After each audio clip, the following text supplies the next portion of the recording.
Meanwhile, Russia is looking to bolster its ties with Belarus in what is being read as an alarming development in the West. The Russian President Vladimir Putin has now offered his Belarusian counterpart missile systems that are capable of carrying nuclear warheads during Belarusian President Alexander Lukashenko's visit to Russia. The Kremlin has offered Minsk the Iskander-M tactical missile systems, which can use ballistic or cruise missiles, and these missiles have nuclear capabilities. Putin has also offered to upgrade Belarusian Su-25 fighter jets, which will make the warplanes capable of carrying nuclear warheads.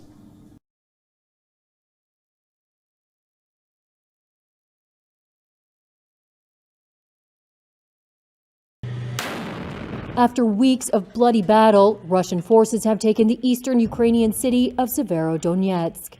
Ukraine called its retreat from the city a tactical withdrawal to fight from higher ground in Lysychansk, now a focus of Moscow's attack, according to pro-Russian separatists.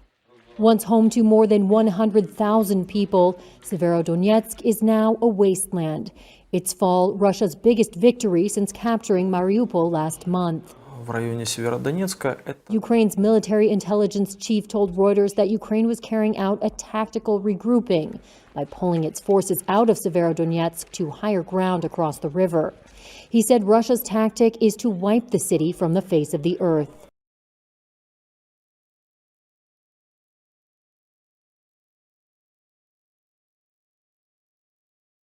Talks to revive Iran's nuclear deal appear back on track, thanks to a surprise visit by the European Union Foreign Policy Chief, Josep Borrell. The US and Iran will not talk directly, but through EU mediators, including Borrell. The negotiations began in Vienna in April last year, but hit a snag in March, notably over a demand by Tehran that its Islamic Revolutionary Guard be removed from a US terror list. Iran's foreign minister also said the issue of sanctions needed to be resolved.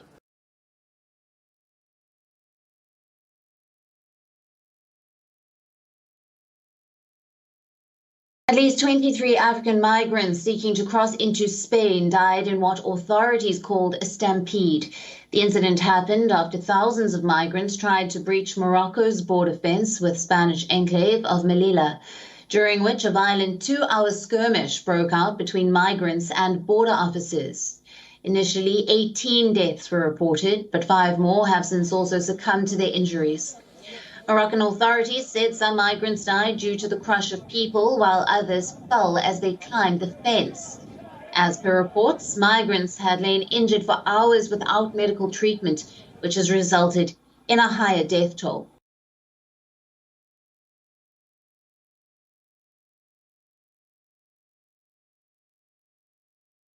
Police have confirmed that 22 people were found dead at Enyobeni Tavern in East London in the early hours of this morning. The circumstances around the deaths are not clear at this stage. Gotten reports of a possible gas leak that may in fact have led to a stampede. Are you able to tell us or to verify if any of these reports are in fact true? As I have already alluded to earlier, that we do not want to make any speculations at this stage.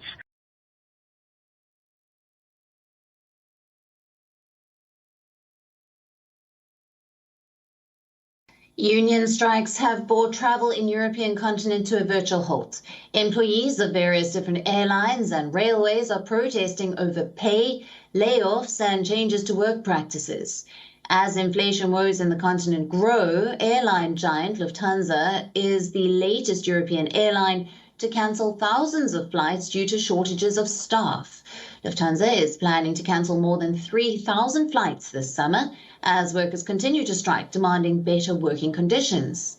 Meanwhile, the 3-day strike by employees of a budget-friendly Irish airline Ryanair have also led to several cancellations.